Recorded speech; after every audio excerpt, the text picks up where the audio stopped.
अपनी पत्नी को याद कर लखन ने आंखों में आंसू भरकर कहा, नहीं महाराज, मैं ऐसा कदापि नहीं कर सकता। मेरी पत्नी उस दैत्य के चंगुल में है और उसे छुड़ाने के लिए मैं कुछ भी कर सकता हूँ। हे साधु बाबा, अब आप ही मेरी आखिरी उम्मीद हैं। घर तो मैं नहीं जाऊंगा, चाहे मेरे प्राण ही क्यों न चले जाएं। लखन की बात सुन साधु महाराज ने गहरी सांस ली और कुछ पल सोचने के बाद कहा, देख लो बेटा, मैं एक बार फिर कह रहा हूँ, उस दैत्य के सामने तुम्हारे बचने की संभावना बहुत कम है। लखन बोला, महाराज, मुझे मेरे प्राणों की जरा सी भी फिक्र नहीं है, आप तो बस मुझे उस तक पहुँचने का मार्ग बताए कृपया। लखन के दृढ़ निश्चय को देख महात्मा जी ने फैसला किया कि वे उसकी मदद करेंगे। गहरी सांस लेते हुए वे बोले, तो सुनो बेटा, दैत्य दंभिकासुर कोई साधारण राक्षस नहीं है। उसने सालों तपस्या करके देवताओं को प्रसन्न कर उनसे वरदान प्राप्त किया है कि जो कोई भी प्राणी उस पर हमला करेगा तो वह तुरंत पत्थर का बन जाएगा। उसे पराजित करने का सिर्फ एक ही उपाय है, वो है उसकी 7 गुत्थियों को हल करना, यानी उसके 7 प्रश्नों के सही जवाब देना। अगर तुम्हारे एक भी जवाब से वो संतुष्ट नहीं हुआ, अर्थात तुमने गलत जवाब दिया, तो भी तुम तुरंत पत्थर के बन जाओगे। उसके हर एक सवाल के हर सही जवाब के साथ उसकी शक्ति कम होती चली जाएगी और उसके सभी 7 प्रश्नों का ठीक ठीक जवाब देने पर अंततः वो शक्तिहीन हो जाएगा। फिर तुम उसके ऊपर आक्रमण कर उसे पराजित कर सकते हो। पर बेटा,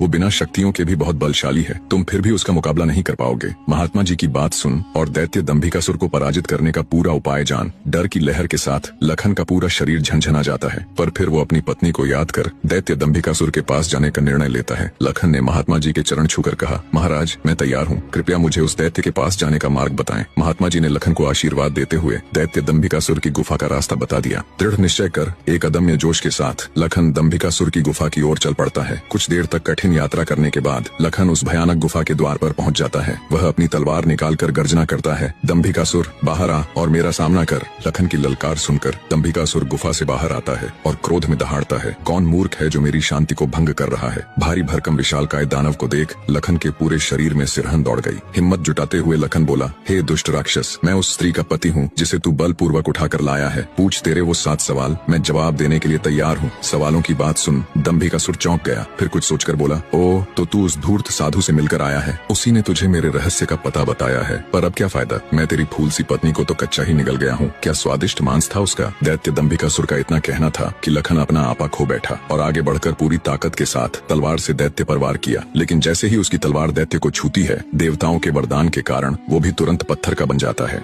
बने रहे।